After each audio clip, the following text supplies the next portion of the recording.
Body and Bread is actually the story of grief and redemption. Sarah Pelton is the narrator, and she's an anthropologist who uses her skills to go back and look at her early years, her childhood years with her family, in order to try to figure out why her brother Sam committed suicide. In the process, what she figures out is that Sam was not the person she thought she knew. So I'm going to read a scene from the novel, very short. It's Sarah as the adult looking back at 1958. She is 9, Sam is 13. There are 2 more brothers, Kurt, who is the oldest, and Hugh, the youngest. Their grandfather and father are both doctors. Most Sunday afternoons, Sarah, her brothers, their parents, and grandparents spend the afternoon at a tenant farm owned by the family that's just outside of town. This is one of those afternoons. In this scene, Sam has just called Sarah over to the farm creek, and he wants to show her something. Glasses off. "Stay here," he said, and waded into the creek. He stopped and stared into the darkness. This time his breathing hardly raised his chest. Only his eyes moved, following some creature below as it passed. Another turtle? The 2 middle fingers on his left hand twitched. Cicadas rattled like tambourines. The stream pattered across rocks. Mosquitoes whirled. Sam's hands pierced the surface and fell deep, the water above his elbows. I ran to the edge. The toes of my tennis shoes sank into silt. He lurched backward, then tossed the creature in a tunnel of water forward. Drops fanned around his head, thumping as they splashed. Almost a foot long, the fish flopped, slithering in the muddy shallow. When I reached him, Sam held the fish while its mouth yawned, then closed, and the tail curled like a tongue, the body all muscle as it jerked, flipping in my brother's hands. I imagined the bass, with its green back, black side stripes, and orange circles around popping eyes, flopping between my own fingers, wanting its cool home. "Daddy and Granddaddy cut open bodies so they can see the stuff inside," Sam said. He crouched on the bank, reached into his pocket. I bent next to him but pressed my fist to my chest. The fish's gills fluttered. "I saw you watching all them." He motioned with his head back toward the others as he withdrew a knife, pulled out its blade with his teeth. "Don't let it get to you. We're not like that." His eyes peered into mine. "I want you to see this. Can you take it?" When I nodded, he knelt as he slid the steel into the anus, then sliced forward through white belly, splintering ribs. The wafer-like flaps still puffed as he cut through them on either side. He laid the knife next to his knee and pulled back on the head, cracking bones, then yanked it off. He set the head next to his knife. One orange haloed eye stared at sky. "Why'd you do that?" I asked, not letting myself turn away.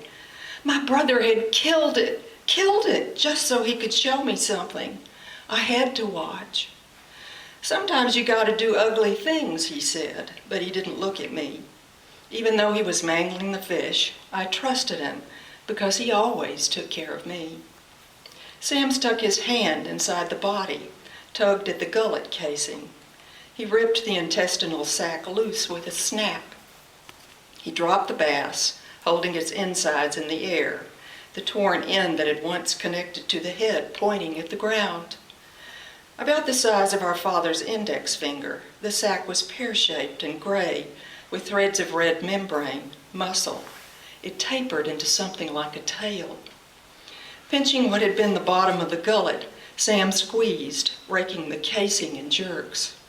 A larval insect with a crowd of legs popped out, landed on the ground, and thrashed its whip-shaped body back and forth, its head sprouting pincers that searched for a target. Then the sac spit out pill bugs and algae, snails, tiny clam-like animals, all dead. Alive, they'd been cramped inside what must have seemed like a cavernous pouch. Sam pressed again, and the shells and plants oozed free until something larger neared the opening. It was brown and had a tiny curled paw. He punched at the casing, and the dark mass fell next to the wiggling grub. This new creature had a face and white eyelids, delicate in their tiny perfection. Hair covered its limp body, and the feet touched one another, while the head curved toward the tail as if to rest there. I rubbed the fuzz around the mouse's ears. What had it been doing inside the water? And why hadn't it chewed its way out of the fish?